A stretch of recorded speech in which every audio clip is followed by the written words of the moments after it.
संवत्सरस्य प्रियतमकं रूपम् यस्य महानर्थमुत्पत्स्यमानो भवति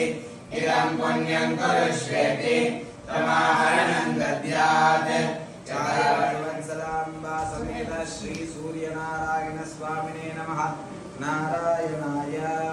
साकञ्जानागुं सप्तथमाहुरेकजं षडुद्यमा ऋषयो देवता इति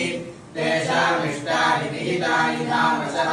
स्थात्रे रेचन्ते विकृतानि लोकशः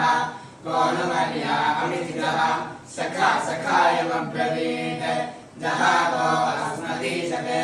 यस्तेत्यादशकीर्तनं सखायं न तस्य वाच्य विभागो अस्ति